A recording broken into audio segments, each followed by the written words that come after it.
Hey, what's up guys? The Pangolin here, back with another video, and today we're checking out some opinions on Oshinoko Season 2. Now here's the thing, Oshinoko, the first season, had a lot of hype, especially the first episode.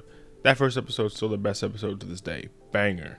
And then you have the opening, which was just honestly a global hit at this point, I have to say, or at least one of the biggest anime openings of the last few years.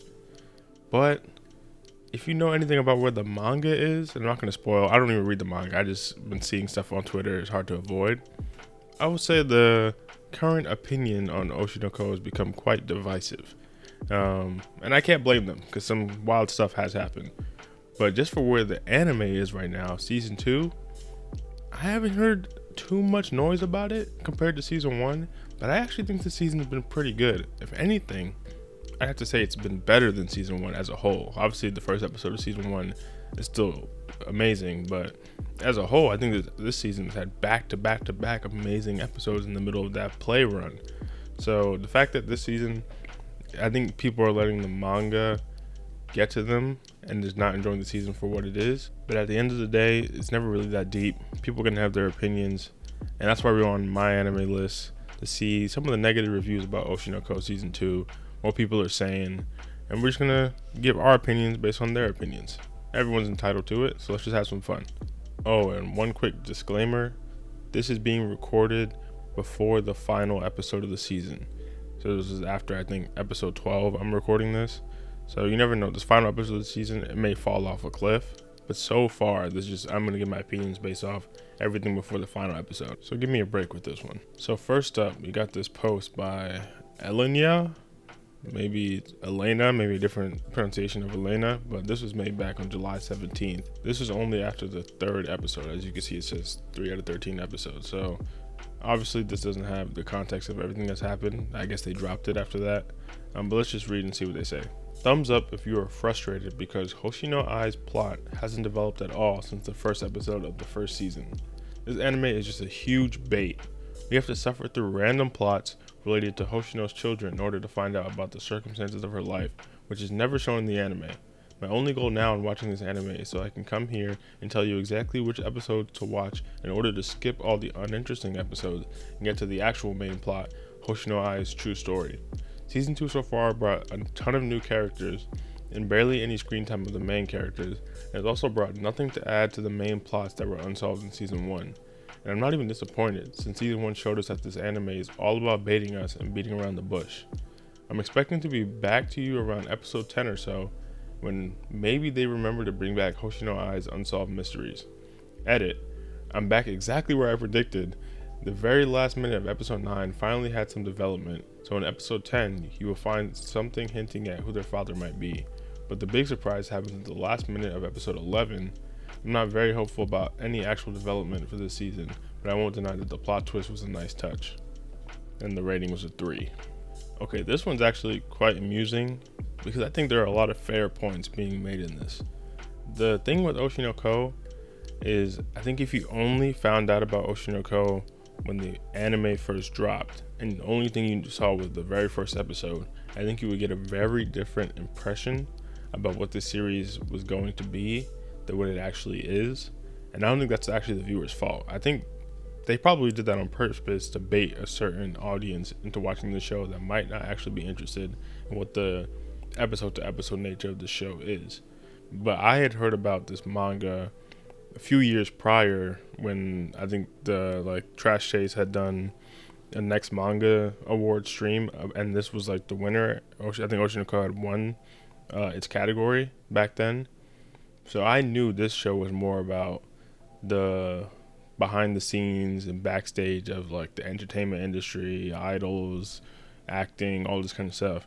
So the plot, like the overarching murder mystery plot, I knew was just something that was a long-term goal, and this was more of the episode to episode nature of it. So I had those expectations, and I was looking forward to that. So I really enjoyed some of this other stuff. I do agree that some of it kind of drags at times. That's why I think Season 1 wasn't as strong as Season 2, because I think the reality show wasn't as good an arc as this 4D or 5D play thing that they're doing. I think this one was way stronger, but I think you have to inherently be interested in this sort of plot progression versus the murder mystery.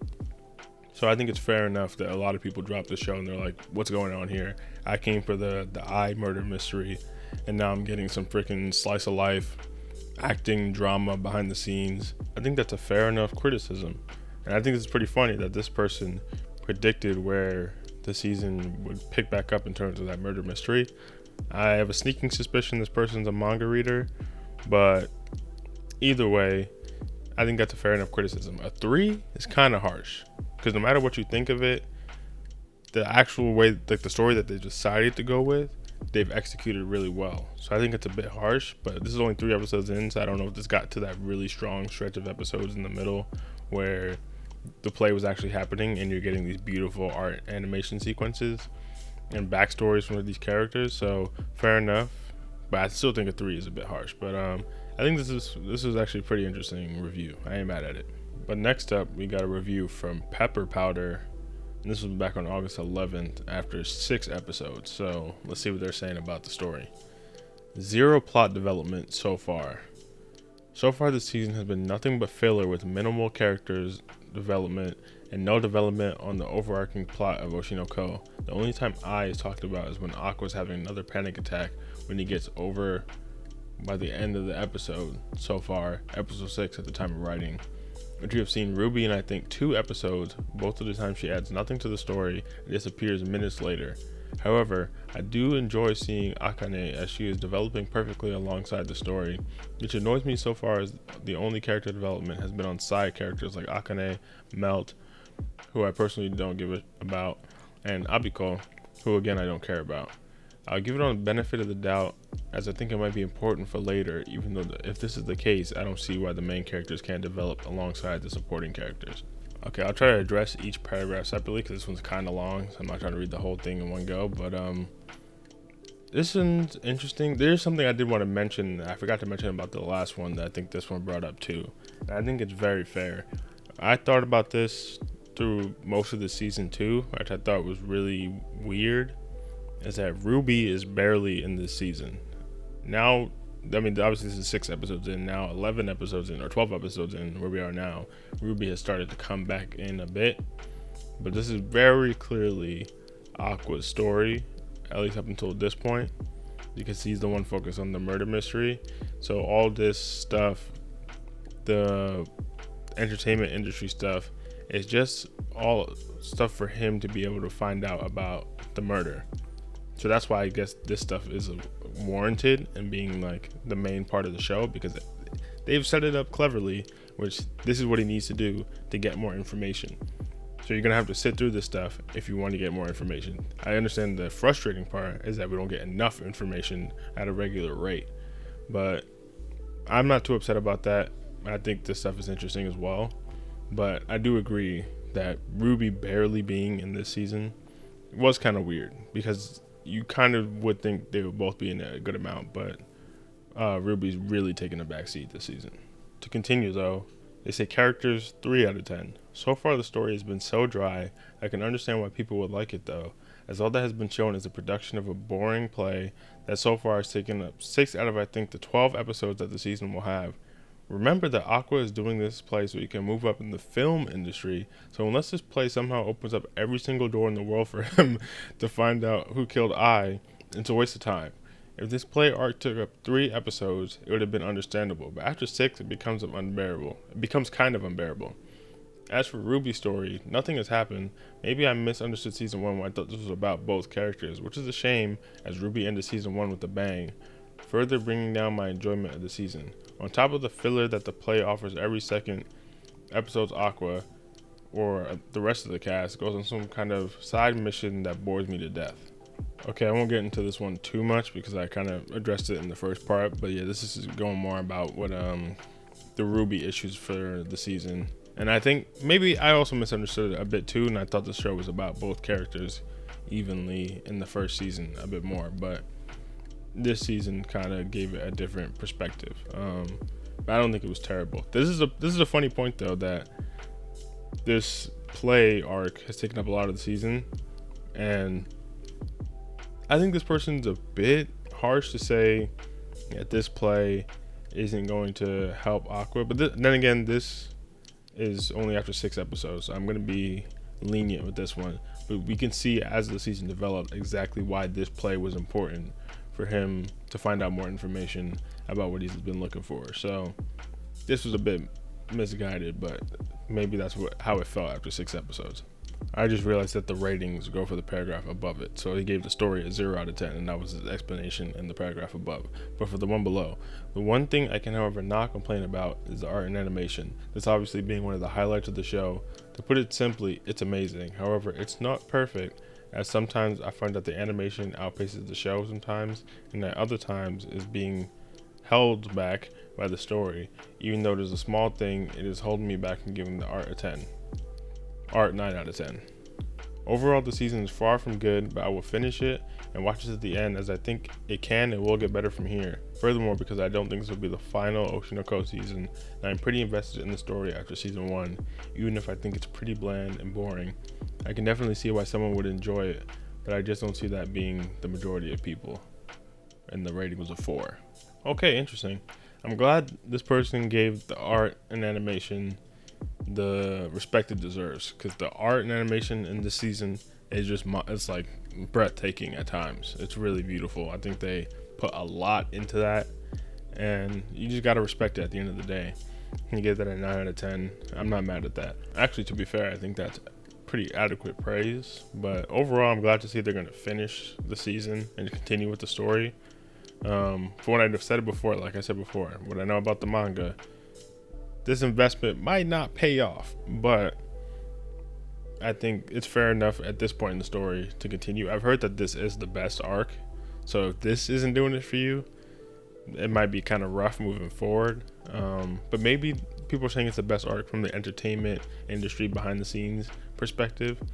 Maybe it gets better in terms of the murder mystery, but I think, like, saying this rating of a 4, I think that's harsh once again. But I think if you just think this is a different story than it is, then those ratings make sense. So fair enough. We're gonna move on to the next one. Okay, the last one they're gonna be checking out today is from Aurora. Maybe that's a different way of saying Aurora. I'm not sure, but this one was after the 11th episode, September 22nd. So this is pretty recent. I only didn't watch the most recent episode, so this has a lot of the context of where the season went. So let's jump into this one. If you want some story progression from season 1, better jump directly to episode 10. Thought season 1 was boring and disgusting, but this one made me reset my standards. Oshinoko isn't worth watching, not even for hate watch. Can't believe the author is the same of Kaguya-sama Love is War. Did he forget how to write good stories and characters? Every single character's behavior is nonsense. Some scenes are also difficult to comprehend due to confusing representation. It's frustrating to watch, really. Also, do you like infinite dialogues where the characters explain every single feeling they're feeling, or where they express every single thought? Where's show don't tell? Rating 1. Okay, a 1 is crazy work, especially after watching 11 episodes.